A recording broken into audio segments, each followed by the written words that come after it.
باللہ من الشیطان الرجیم بسم اللہ الرحمن الرحیم۔ ہماری گفتگو مقصد رابع میں پہلے تو عام اور خاص کی انہوں نے باتیں آپ کو بتائیں۔ آج کی فصل میں یہ بتانا چاہتے ہیں کہ اگر چند جملے وارد ہوں، چند جملے بولے جائیں، چند جملے آپ کے سامنے پیش کیے جائیں اور اس کے بعد ایک استثناء آئے، آیا استثناء کا تعلق تمام جملوں سے ہوگا یا پہلے جملے سے ہوگا، آخری جملے سے ہوگا؟ مثال دو، اطعم الفقراء، فقراء کو کھانا کھلاؤ، وَأَكْرِمِ الْعُلَمَاءَ، اور علماء کی جو کیا ہے عزت کرو، وَأَعْطِ الطُّلَّابَ رواتب، اور طالب علم کو وظیفات دو، إِلَّا الْفَاسِقِينَ، سوائے فاسقوں کے۔ اب فاسقین کا اگر تعلق تینوں کے ساتھ ہے تو اس کا مطلب یہ ہوگا کہ اگر فقیر فاسق ہے تو اس کو کھانا نہیں دینا، اگر عالم فاسق ہے تو اس کی عزت نہیں کرنی، اگر طالب علم فاسق ہے تو اس کو وظیفہ نہیں دینا۔ بات واضح ہوگی۔ اور اگر اللہ کا تعلق صرف آخری جملے کے ساتھ ہے، طلاب والے کے ساتھ، تو اس کا مطلب یہ ہے کہ بھئی فقیر فاسق غیر فاسق کو دونوں صورتوں میں کھانا دو، عالم فاسق ہو یا عادل ہو دونوں صورتوں میں اس کی عزت کرو۔ صرف طلاب میں یہ ہے کہ طالب علم جو ہے اگر وہ فاسق ہوگا تو وہ وظیفے سے کیا ہو جائے گا؟ محروم ہو جائے گا۔ اب وہ علماء جو فرماتے ہیں استثناء کا تعلق آخری جملے سے ہے تو فقط طلاب سے اس کا تعلق کریں گے، اور وہ علماء جو کہتے ہیں استثناء کا تعلق ٹوٹل جملوں کے ساتھ ہے تو بھی طلاب کو شامل ہے، تو آخری جملے کو تو استثناء ہر حال میں شامل ہوگی، صرف ہم آخری کے قائل ہوں تو بھی آخری کو شامل ہے، ہم ٹوٹل کے قائل ہو جائیں تو بھی آخری کو شامل ہے۔ لیکن سوال یہ کہ آپ نظریہ کون سا دیتے ہیں، ٹھیک ہے، اس میں جو ہے کیا ہے وہ اختلاف ہے۔ اب فرماتے ہیں کہ بہرحال آخری کی طرف تو ہر حالت میں رجوع کرے گی یہ استثناء، لیکن ہمارا بحث یہ ہے کہ آیا ظہور بھی رکھتی ہے کہ میں صرف آخری کی طرف جاؤں گی یا ایسا ظہور نہیں رکھتی ہے؟ بظاہر فرماتے ہیں کہ یہ کلام مجمل ہوگا، یہ کلام قرینے کا محتاج ہوگا۔ اگر قرینے نے کہا کہ سب کی طرف لوٹے گی تو ہم سب کی طرف لوٹائیں گے، اور اگر قرینے نے کہا کہ صرف یہ آخری کے لیے مخصوص ہے تو ہم آخری کے لیے مخصوص کر دیں گے۔ آخری ہر حال میں استثناء کے ساتھ تعلق رکھے گا جملہ ہر حال میں، لیکن ہماری گفتگو اس میں کیا اس استثناء کا ظہور آخری کے لیے ہے یا ظہور پہ جب ہم آتے ہیں تو کہتے ہیں کہ بھائی ظہور جو کیا ہے یہ محتاج ہے کرنے کا۔ خیر یہ بات یہاں تک کلیئر ہو گئی۔ اس کے بعد آج تھوڑی عبارت زیادہ پڑھنے کا ارادہ ہے تاکہ اس ہفتے میں یہ آپ کا درد ختم ہو جائے، ٹھیک ہے۔ دوسری بات یہ ہے نسخ کے بارے میں۔ نسخ کیا ہوتا ہے؟ نون سین خا۔ نسخ کا مطلب ہوتا ہے کہ کسی چیز کو ختم کر دینا۔ مثلا ٹیبل پہ گلاس پڑا ہے، ہم نے گلاس کو اٹھا دیا، یہ کیا ہو گیا؟ نسخ، ٹھیک ہے۔ سر پہ بال ہیں، آپ نے منڈوا دیے، یہ کیا ہو گیا؟ نسخ، ٹھیک ہے۔ کھانا کھا رہے تھے آپ نے، اچانک آپ نے وہ کھانا جو ہے کسی کو اٹھا کے دے دیا، آپ نے نہیں کھایا، تو یہ کیا ہے؟ نسخ۔ بات واضح ہو گئی۔ لیکن شریعت میں اور اصطلاح میں نسخ کسے کہتے ہیں؟ اصطلاح میں نسخ کا مطلب یہ ہے کہ شرعی طریقے سے ایک حکم ثابت ہوا ہے، اب ہم اس حکم کو چھوڑ دیتے ہیں کسی شرعی دلیل کی وجہ سے، تو اس سے کیا کہتے ہیں؟ نسخ کہتے ہیں۔ مثال دیں، قرآن مجید میں 2 آیتیں ایسی وارد ہوئی ہیں جن میں نسخ واقع ہے، باقی کہتے ہیں اور کہیں ہمیں نظر نہیں آیا۔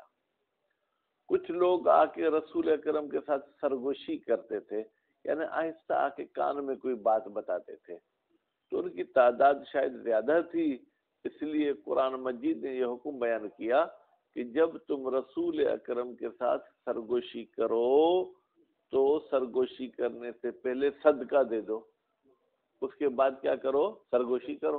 اب یہ حکم آ گیا۔ اب لوگ پیسے کے پجاری تو ہوتے ہیں نا، انہوں نے اپنے پیسے بچانے کے لیے رسول اکرم کے کان میں بات کرنا ہی چھوڑ دی، حتیٰ کہ کچھ تو مسائل بھی ایسے ہیں جو سب کے سامنے نہیں پوچھے جاتے۔ آپ بھی تبلیغ پر جاتے ہیں تو لوگ اکیلائی میں آپ سے پوچھتے ہیں، ٹھیک ہے؟ تو جب یہ حالت ہوئی کہ لوگوں نے رسول اکرم سے سوال کرنا اور سرگوشی میں بات کرنا ہی بند کر دی، سوائے ایک شخصیت کے، حضرت علی علیہ السلام، اللہ تعالیٰ ان کے ماننے والوں کی بھی حفاظت فرمائے، تو پھر خداوند متعال نے ایک اور آیت نازل کی کہ اب جب تم ڈر گئے ہو، یا آسان سے اردو میں ہم ترجمہ کریں، جب پیسے دینے سے تم کتراتے ہو تو کوئی حرج نہیں، تم پیسے دینے کے بغیر بھی بات کر سکتے ہو، ٹھیک؟ تو اب دوسری آیت نے پہلی آیت کے حکم کو کیا کر دیا؟ ختم۔ پہلی آیت میں یہ تھا کہ واجب ہے کہ تم سرگوشی کرنے سے پہلے صدقہ دو، دوسری کہتی ہے کہ صدقہ دینا لازمی نہیں ہے، ٹھیک ہے؟ تو دوسری نے کیا کر دیا؟ پہلی آیت کے حکم کو ختم کر دیا۔ اور دوسری آیت ہے کہ پرانے زمانے میں جب عورتوں کے شوہر کا انتقال ہو جاتا تھا تو وہ عدت 1 سال تک گزارتی تھیں، یعنی اسلام آنے سے پہلے بھی ان کا یہی طریقہ تھا۔ تو اسلام نے بھی ان کے اس طریقے کی کیا کر دی؟ مشاہد تصدیق کر دی، کیونکہ ہماری بہت سی رسومات ایسی ہیں جن کی اسلام نے اجازت دی ہے کہ آپ مثلا اس قسم کی کر سکتے ہیں۔ وہ رسم جو اسلام کے مخالف ہو یا کسی حرام میں مرتکب ہونے کا سبب بنے، اس کی اجازت نہیں ہے۔ تو اب قرآن مجید نے یا اسلام نے بھی 1 سال کی عدت کو جو کیا ہے اجازت دے دی۔ پھر کچھ عرصے کے بعد یہ آیت نازل ہوئی، وہ عورتیں جن کے شوہر اس دنیا سے چلے جاتے ہیں وہ 4 مہینے 10 دن عدت گزارے۔ اب یہ دوسرا حکم سال والے حکم کو کیا کر رہا ہے؟ ختم کر رہا ہے۔ ایسا ہے کہ نہیں ہے بیٹا؟ تو اس حوالے سے جو ہے کیا ہے، یہ نسخ کا مطلب ہے۔ اب یہاں ایک اعتراض ہوتا ہے کہ بھائی حکم صادر کر کے پھر اس حکم کو ختم کرنا، اس کو تو کیا کہتے ہیں؟ بدا۔ یعنی کیا؟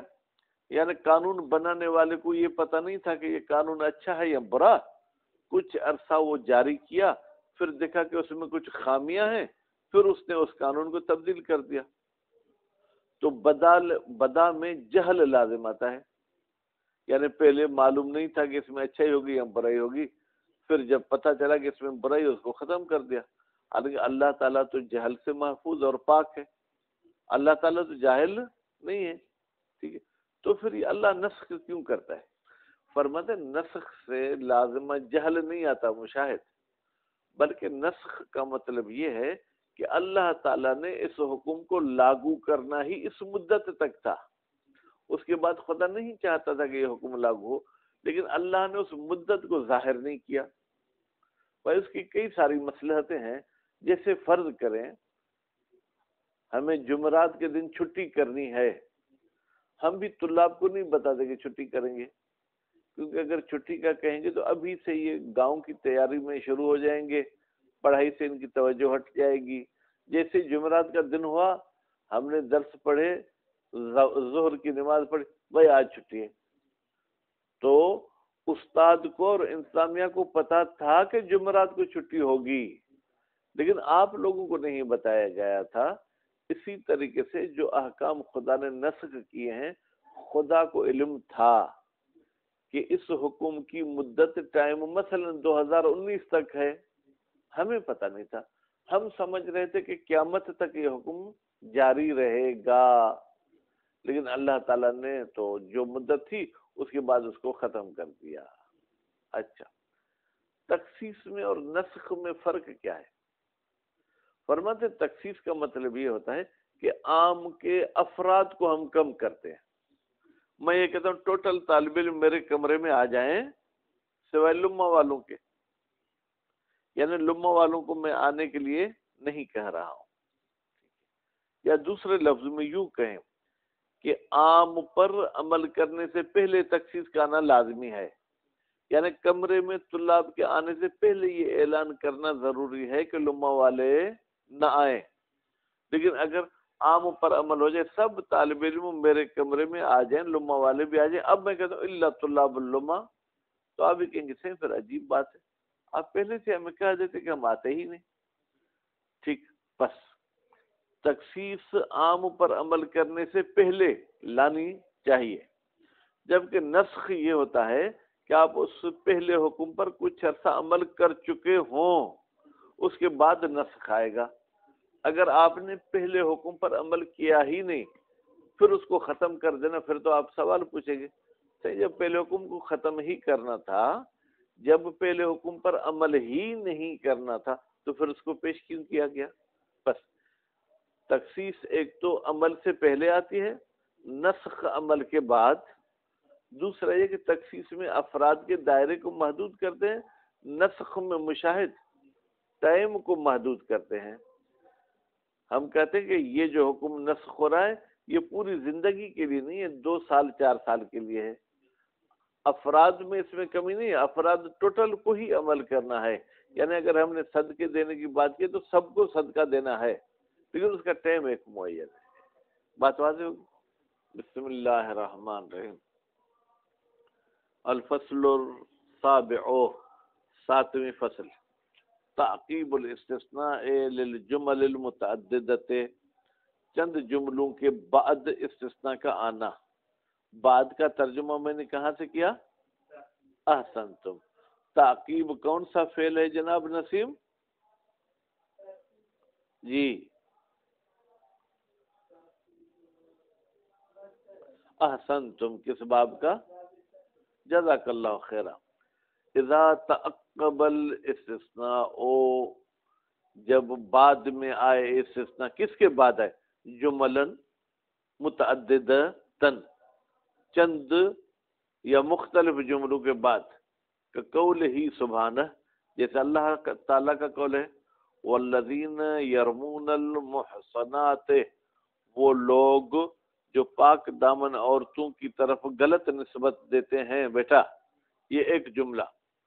ثم لم یأتوا باربعۃ شہداء فجلدوہم 80 جلدۃ، اور پھر وہ 4 شاہد نہیں لے آتے، ٹھیک ہے، یہ دوسرا جملہ۔ فجلدوہم 80 جلدہ، تو ان کو 80 کوڑے مارو، یہ تیسرا جملہ۔ ولا تقبلوا له شہادۃ، اور ان کی گواہی بھی قبول نہ کرو۔ بھائی یہ کتنا جملہ؟ 5واں یا چوتھا؟ وَأُولَئِكَ هُمُ الْفَاسِقُونَ، اور یہ لوگ جو ہیں کیا ہے؟ فاسق ہیں۔ یہ جناب آخری جملہ۔ اب یہ چند جملے آ گئے، ان کے بعد ہے إِلَّا الَّذِينَ تَابُوا، سوائے ان لوگوں کے جنہوں نے توبہ کی، بعد ذالک، اپنے اس عمل کے بعد، وَأَصْلَحُوا، اور انہوں نے اپنی اصلاح کی، فَإِنَّ اللَّهَ غَفُورٌ رَحِيمٌ، بتحقیق اللہ تعالیٰ معاف کرنے والا بھی ہے اور اللہ تعالیٰ رحم کرنے والا بھی ہے۔ اب مشاہد یہ جو ہے نا الا الذین تابوا، کیا یہ تابو کا تعلق ان کے ساتھ ہے جنہوں نے غلط نسبت دی تھی، یا تابو کا تعلق ان کے ساتھ ہے جو شاہد نہیں لے کر آئے، یا تابو کا تعلق ان کے ساتھ ہے جن کو کوڑے لگنے ہیں، یا تابو کا تعلق ان کے ساتھ ہے جن کی گواہی قبول نہیں ہوتی، یا تابو کا تعلق ہم الفاسقون کے ساتھ ہے؟ اگر ہم پہلے کے ساتھ تعلق کرائیں، یعنی جنہوں نے نسبت دی اور پھر توبہ کرتے ہیں، تو یعنی ان کا گناہ معاف ہو جائے گا۔ یا یوں کہیں کہ بھائی کو 80 کوڑے لگنے تھے لیکن اگر توبہ کی تو 80 کوڑے نہیں لگیں گے۔ یا یوں کہیں کہ ان کی گواہی قبول نہیں ہونی تھی، اگر توبہ کریں گے تو پھر ان کی گواہی قابل قبول ہے۔ ففي رجوع الاستثناء الى الجميع، کیا استثناء رجوع کرے گی ٹوٹل جملوں کی طرف، او الى الجملة الاخیرة، یا استثناء تعلق کو رکھے گی یا رجوع کرے گی آخری جملے کی طرف؟ اقوال، اس میں بیٹا چند قول ہیں۔ پہلا قول ظہور الکلام، بھائی یہ کلام ظہور رکھتا ہے، پھر رجوع الاستثناء، بیٹا یہ ضمیر کس کی طرف گئی؟ استثناء کی طرف۔ یہ استثناء رجوع کرتی ہے الی جمیع الجمل، تمام جملوں کی طرف۔ لأن تخصیص الاستثناء بالأخیرۃ، اس لیے کہ اگر آپ استثناء کو مخصوص کر دیں گے آخری جملے کے ساتھ فقط، مانا ٹوٹل جملوں کی طرف اسے نہیں پلٹائیں گے، بحاجت الی دلیل، یہ ایک دلیل کی محتاج ہے، جبکہ یہاں پر دلیل موجود نہیں ہے۔ بے ظہور الکلام فی رجوع الاستثناء الی الجملۃ الاخیرۃ، بھائی یہ کلام ظہور رکھتا ہے کہ استثناء صرف آخری جملے کی طرف پلٹے گی، کیوں؟ لکون الاخیرۃ اقرب، اس لیے کہ یہ آخری جملہ استثناء کے زیادہ قریب ہے تو قریب قریب کی طرف پلٹے گا۔ جیم عدم ظہور الکلام فی واحد منہما، بھائی تیسرا قول مشاہد یہ کہتا ہے کہ کلام کا ظہور دونوں میں کسی ایک میں نہیں ہے، دونوں میں سے، یعنی نہ جمیع کی طرف رجوع کرنے میں نہ صرف آخری کی طرف رجوع کرنے میں۔ وَإِنْ كَانَ رُجُوعُهُ إِلَى الْأَخِيرَةِ مُتَيَقَّنًا، اگرچہ اس جملے کا آخری طرف رجوع کرنا متیقن ہے، یعنی یقینی بات ہے۔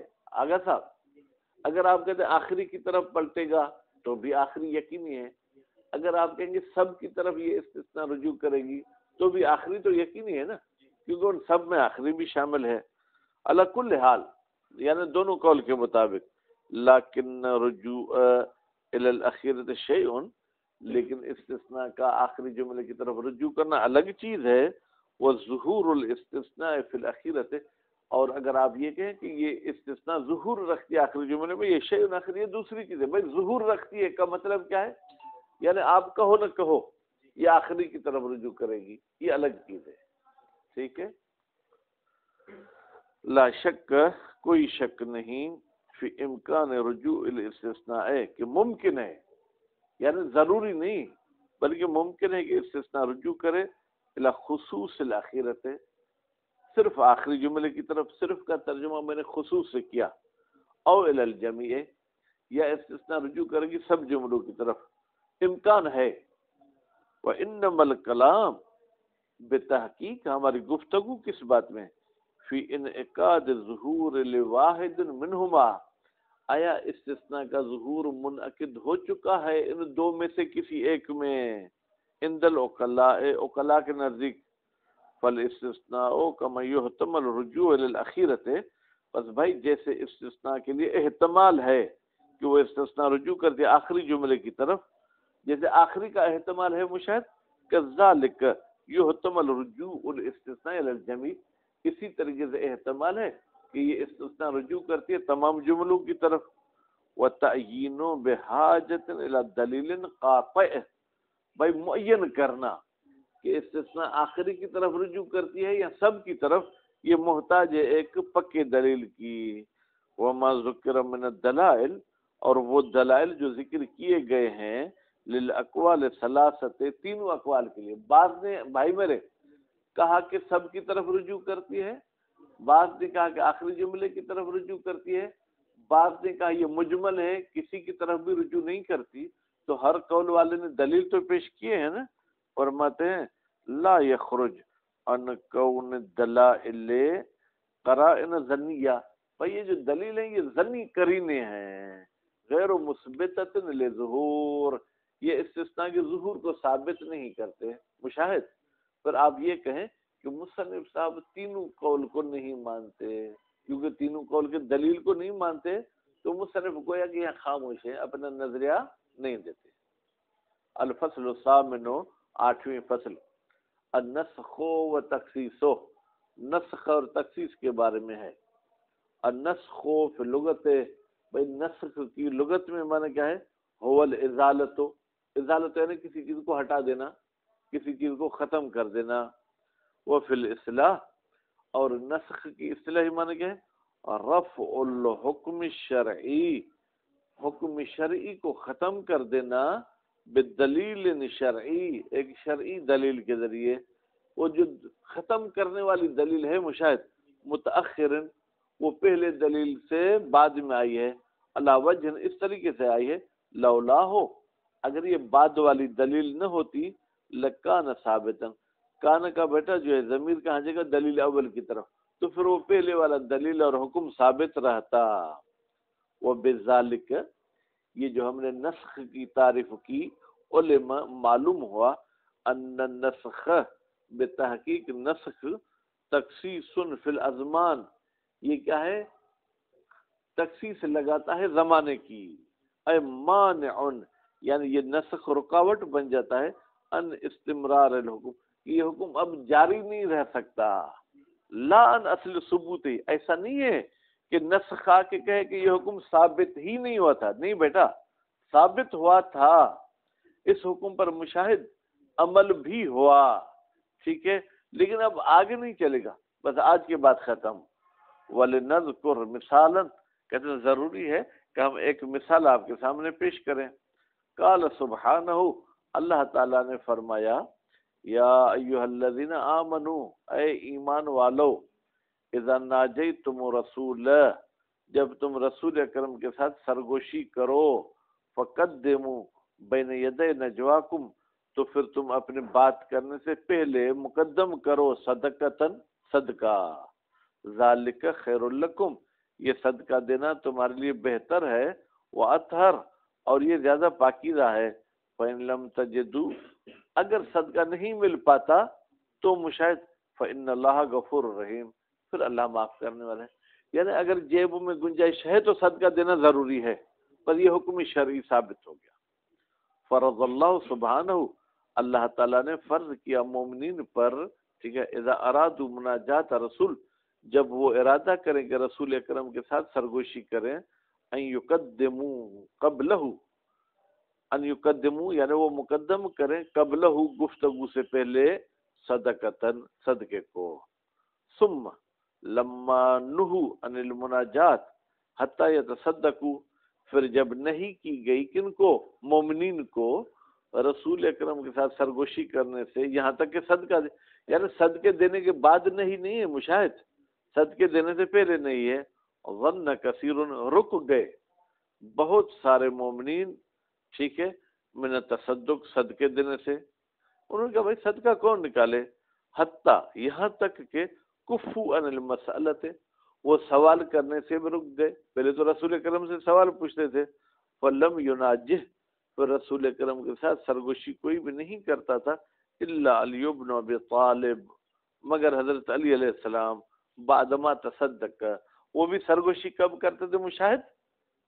صدقے دینے کے بعد۔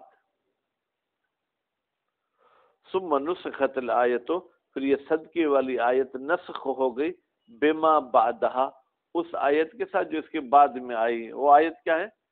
اشفقتم، اللہ تعالیٰ فرماتے ہیں کیا تم ڈر گئے، ان تقدموا بین یدی نجواکم صدقات، کہ تم اپنے بات کرنے سے پہلے صدقہ ادا کرو، فاذ لم تفعلوا، جب تم نے یہ صدقہ نہیں دیا، وتاب اللہ علیکم، اور اللہ تعالیٰ نے تمہاری توبہ قبول کر لی، فاقیموا الصلاۃ، تو نماز تو پڑھا کرو، وآتوا الزکاۃ، اور زکوٰۃ بھی دیا کرو، واطیعوا اللہ ورسولہ، اور اللہ کی اور اللہ کے رسول کی اطاعت کیا کرو، واللہ خبیر بما تعملون، اور اللہ تعالیٰ باخبر ہے بما تعملون، جو تم عمل کرتے ہو، المجادلہ۔ بیٹا اب یہاں پر کیا کہا؟ فَإِذْ لَمْ تَفْعَلُوا، اگر تم صدقہ نہیں دو تو بھی کوئی حرج نہیں ہے۔ اوپر والی آیت میں کہا کہ صدقہ دو، اب اس دوسری آیت نے پہلی آیت کے حکم کو کیا کر دیا؟ ختم کر دیا۔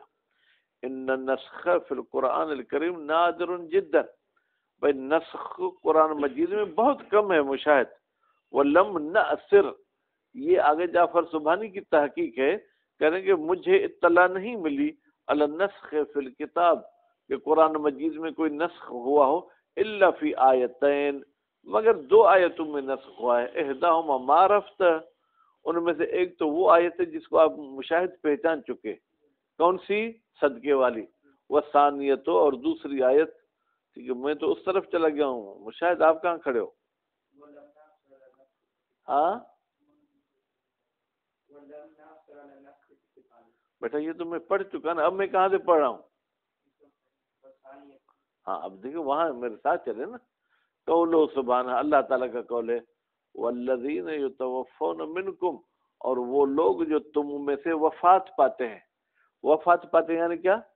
چلے جاتے ہیں اس دنیا سے، مر جاتے ہیں، وَيَذَرُونَ أَزْوَاجًا اور وہ اپنی بیویاں چھوڑ کر جاتے ہیں، ٹھیک ہے، وَصِيَّةً لِأَزْوَاجِهِمْ مَتَاعًا لِلْحَوْلِ، تو ان کی بیویوں کے لیے وصیت ہے کہ وہ رہیں 1 سال تک غیر اخراج، ان کو شوہر کے گھروں سے نہ نکالا جائے۔ بھائی 1 سال تک رہیں کا مطلب کیا؟ یعنی وہ عدت 1 سال پورا کریں۔ واللام فی الحول، کہتے ہیں حول پر جو الف لام لگا ہوا ہے، اشارتن، یہ اشارہ ہے الی الحول، اس سال کی طرف، المعہود بین العرب، جو سال مشہور تھا عربوں کے درمیان بھی، عرب بھی یہی کہتے تھے مشاہد کہ بھائی جس عورت کا شوہر انتقال ہو جائے اس عورت کو 1 سال تک جو ہے کیا ہے وہ عدت کرنی ہے۔ بین العرب قبل الاسلام، اسلام سے پہلے ایسے ہی تھا، حیث کانت النساء یعتددن الی حول، جبکہ عورتیں عدت گزارتی تھیں 1 سال تک۔ وقد امزاح القرآن، اور قرآن نے بھی امزاح تائید کر دی اس 1 سال والی بات کی، کہ بعض ما امزاح من السنن، جیسے کچھ دوسری بھی سنتیں ایسی ہیں، سنتیں یعنی جو ان میں کام رائج تھے، قرآن نے ان کی بھی جو ہے کیا ہے تائید کی ہے۔ کیوں؟ لمصلحت هو اعلم بها، ان کاموں میں کوئی ایسی مصلحت ہے کہ اللہ تعالیٰ زیادہ علم رکھتا ہے اس مصلحت کا، ہم علم نہیں رکھتے۔ تم منسخت، پھر یہ عدت والی آیت کو بیٹا کیا کیا گیا؟ نسخ کیا گیا، بقولہ سبحانہ، اللہ تعالیٰ کے اس کلام کے ساتھ، والذین یتوفون منکم، اور وہ لوگ جو تم میں سے انتقال پا جاتے ہیں، وَيَذَرُونَ أَزْوَاجًا، اور وہ اپنی بیویاں چھوڑ جاتے ہیں، يَتَرَبَّصْنَ، تو ان کی بیویاں رہیں، بِأَنفُسِهِنَّ، خود بخود، 4 أشهر وعشرا، 4 مہینے 10 دن۔ ٹھیک، پہلے والی آیت میں کیا کہا نسیم صاحب؟ 1 سال تک۔ اس آیت میں کیا کہہ رہا ہے کہ 4 مہینے 10 دن تک۔ وَبِذَلِكَ يُعْلَمُ، یہاں سے معلوم ہوتا ہے، أَنَّهُ يُشْتَرَطُ فِي النَّسْخِ، بتحقیق نسخ میں شرط ہے، وقوع العمل بالمنسوخ فترۃ، کہ بھائی اس منسوخ پر کچھ عرصہ جو ہے کیا ہے وہ عمل واقع ہوا ہو، فترۃ میں کچھ مدت، ثم ورود الناسخ بعدہ، پھر ناسخ آئے بعد العمل، عمل کے بعد۔ ولہذا، اسی بات کی طرف، کون سی بات بیٹا؟ کہ کچھ عمل ہونے کے بعد ناسخ آئے، یشیر کلام الاصولیین، اصولیین کی گفتگو جو کیا ہے وہ اشارہ کرتی ہے، ایسو یقولون، جب اصولی لوگ کہتے ہیں، یشترط فی النسخ، شرط ہے نسخ میں، حضور العمل، کہ بھائی منسوخ کے عمل کا وقت حاضر ہو جائے، یعنی منسوخ پہ عمل ہو، اس کے بعد کیا آئے؟ ناسخ آئے۔ ان النسخ فی القوانین العرفیہ، جبکہ نسخ عرفی قوانین میں، عرفی قوانین یعنی جو ہماری حکومتیں بناتی ہیں، جو غیر الہی بناتے ہیں، یلازم البداء، اس میں تو نسخ کا مطلب کیا ہوتا ہے؟ بدا۔ بدا کا مطلب کیا ہے؟ یعنی اس قانون میں کوئی خامی ہے جو ہمیں پتہ نہیں تھا، اب ہمیں پتہ چلا ہے۔ اے ظہور ما خفی، یعنی ظاہر ہو جائے ما، وہ چیز جو مخفی تھی، لہم، ان قانون بنانے والوں کے لیے، من المصالح والمفاسد، کہ بھائی اس قانون میں کوئی مصلحت تھی یا اس قانون میں کوئی فساد تھا۔ وہذا، یہ جو بات ہم نے کہی کہ بھائی قوانین میں نسخ کا یہ مطلب ہوتا ہے، بخلاف نسخ فی الاحکام شرعیہ، یہ احکام شرعیہ کے نسخ کے خلاف ہے۔ فإن علمہ کی جو مل جائے گی اللہ کی طرف، بے تحقیق اللہ تعالیٰ کا علم، سبحانہ، اللہ تعالیٰ کی ذات جو منزہ ہے، محیط، وہ تو ہر چیز کو گھیرے ہوئے، مشاہد، یعنی اللہ کو آج بھی پتہ ہے کہ اس قانون میں کیا ہے، قیامت تک اس قانون میں کیا خوبیاں ہیں، کیا خامیاں، وہ سب اللہ کو پتہ ہے۔ لا یعزب عن علمہ، گم نہیں ہوتا اللہ کے علم سے، مثقال ذرۃ، 1 ذرے برابر بھی چیز زمین میں، ولا فی السماء، آسمان میں بھی کوئی چیز اللہ تعالیٰ کے علم سے غائب نہیں ہوتی۔ تو اللہ سبحانہ یعلم مبدأ الحکم، اللہ تعالیٰ جانتا ہے مبدأ الحکم، حکم کی ابتدا کا، کہ اس حکم کی ابتدا کب ہونی چاہیے، وہ غایتہ، اور اس حکم کی انتہا بھی اللہ تعالیٰ جانتا ہے کہ اس کی غایت کب ہونی چاہیے، ختم کب ہونا چاہیے۔ لیکن اللہ بیان نہیں کرتا مشاہد مدت کو، لیکن مصلحت تقاضا کرتی ہے اظہار الحکم کے حکم کو اللہ ظاہر کرے بلا غایت اور اس کی حد بندی ہمیں نہ بتائے، لیکنو فی الواقع مغیّر، لیکن یہ حکم حقیقت میں بھائی اس کی کوئی حد بندی ہوتی ہے، لیکن اللہ تعالی ہمارے سامنے حد بندی ظاہر نہیں کرتا۔ وقت خرجنا، ویسے تو خرجنا کا ترجمہ بیٹا ہوگا نکلنا، لیکن یہاں پر آپ کہیں خرجنا یعنی ہم پہنچے، بحال ہے نتیجہ اس نتیجہ پر ان النسخ فی الاحکام العرفیہ، نسخ احکام عرفیہ میں کیا ہوتا ہے؟ رفع للحکم، اس حکم کو ختم کر دینا، واقع یعنی حقیقت ہی، یعنی جب ہماری قومی اسمبلی میں، جب ہماری سینٹ میں کوئی قانون کو ختم کرنا ہوتا ہے تو وہاں رفع ہے، یعنی گویا کہ اس کا وجود ہی نہیں تھا۔ وَلَكِنَّهُ فِي الْأَحْكَامِ الْإِلَٰهِيَّةِ، وَلَكِنَّهُ کی ضمیر جائے گی نسخ کی طرف، لیکن یہ نسخ احکام الہی میں دفع لها، دفع کرنا ہوتا ہے ان احکام کو۔ دفع کا مطلب یہ ہے کہ ابھی تک تھا، ابھی سے ختم۔ رفع کا مطلب ہے بنیاد سے ہی جو ہے کیا ہو گیا؟ ختم ہو گیا۔ وہ بیان للعمد، اور نسخ شرعی احکام میں اس کا مطلب کیا ہے؟ بیان للعمد، ہم بیان کریں مدت کو، الذی کانت، وہ مدت، ٹھیک ہے، جو مغیّہ بالحکم، جو اس حکم کی حد بندی تھی، منذ تشریعہا، جب سے یہ احکام بنے تھے، ولا مانع، اور کوئی رکاوٹ نہیں ہے، من اظہار الحکم غیر مغیّہ، کہ ہم احکام کو ظاہر کریں لیکن ان کی حد بندی ظاہر نہ کریں، وہ فی الواقع، جبکہ حقیقت میں یہ حکم محدد، اس کی حد بندی ہے، لمصلحت، کسی مصلحت کی وجہ سے ہم اس کی حد بیان نہیں کرتے ہیں، پھر نفس الاظہار، خود اظہار کرنے میں کوئی مصلحت ہے، ھذا هو النسخ، بھائی نسخ یہی تھا۔ واما حد تخصیص، لیکن تخصیص کی حد کیا ہے؟ فهو اخراج فرد، وہ یہ کہ ہم کسی فرد کو خارج کریں عام سے، او عنوان، یا کسی عنوان کو خارج کریں، کس بات سے؟ ان کونہ محکوما بحکم العام، بیٹا کونہ کی ضمیر البدل پلٹا ہے، پہلے فرد کی طرف پھر عنوان کی طرف، بھائی یہ فرد پر حکم لگایا گیا ہے، ٹھیک ہے، کون سا؟